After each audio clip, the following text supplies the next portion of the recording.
கொடநாடு குற்றவாளி யார்? தப்பிக்க விடுகிறதா திமுக? இதுதான் நம்ம இன்னைக்கு ஆர்டிக்ஸ் எடுத்திருக்கிற பொருள். ராப் என்ன சொல்லுதுங்கிறத பார்க்கலாம். கோடநாடு கொலை கொள்ளை வழக்கில் சிபிஐ விசாரணை தேவை என்று கோரியிருக்கிறார் அதிமுகவிலிருந்து நீக்கப்பட்ட முன்னாள் அமைச்சர் செங்கோட்டையன். தேர்தல் பிரச்சாரத்தின் போது தாங்கள் ஆட்சிக்கு வந்தால் கோடநாடு கொலை கொள்ளை வழக்கில் விசாரணையை துரிதப்படுத்தி குற்றவாளிக்கு உரிய தண்டனை பெற்று தரப்படும் என வாக்குறுதி அளித்தார் முதலமைச்சர் மு.க. ஸ்டாலின். ஆனால் தற்போது கிணற்றில் போட்ட கல்லாக கோடநாடு விவகாரம் இழுத்துக்கொண்டே செல்கிறதே தவிர விசாரணையில் எந்த முன்னேற்றமும் இல்லை. கட்சியில் இருந்தபோது அமைதியாக இருந்துவிட்டு அதிமுகவிலிருந்து நீக்கப்பட்ட பிறகு இபிஎஸ் தான் அந்த வழக்கில் A1 எனவும் அவருக்கு உரிய தண்டனை பெற்றுத்தர வேண்டும் என்றும் போர்க்கொடி தூக்கியிருக்கிறார் K.A. செங்கோட்டையன். அவரின் இந்த நிலைப்பாடு விமர்சனங்களை ஏற்படுத்தினாலும் மறைமுகமாக எடப்பாடி பழனிசாமியை திமுக தான் தப்ப விடுவதாக டிடிவி தினகரன் சந்தேகம் எழுப்பிய நிலையில் கோடநாட்டை தொடர்புபடுத்தி இபிஎஸ் திமுகவின் பி டீம் என விமர்சிக்கப்படுகிறார். இந்த விமர்சனங்களில் இருக்கும் உண்மையை தேட முயற்சிக்கிறது இன்றைய RDX.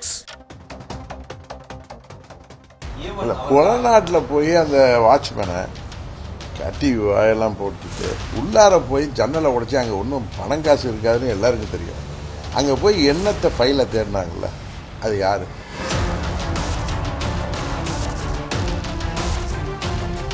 எம்எல்ஏக்களை பற்றி, கட்சியில் உள்ள மாவட்ட செயலாளர்கள், மந்திரிகள் பற்றிய அம்மா கேட்டிருக்கிற ரிப்போர்ட்டெல்லாம் போயஸ் கார்டனில் இருக்கு. அம்மா ரூமில் இருந்தாலும் கிழிச்சு போட்டேன்.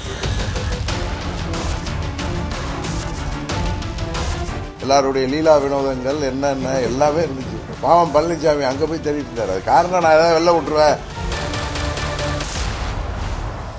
உனக்கு என்னப்பா, நீ பைத்தியம், எதை வேணாலும் பேசலாம். அம்மா அவர்கள் 10 ஆண்டு அவரை நடவடிக்கை எடுத்ததுனால மனநலம் பாதிக்கப்பட்டு விட்டாரோ?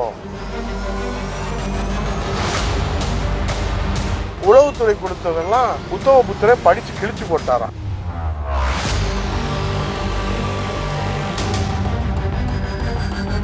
அவர் வந்து ஒரு கற்பனைவாதி, அதனால கற்பனைகளுக்கு தவறி பேசுவார். நான் பி டீமிலே இல்லை, A1 அவர் இருக்கிறார்.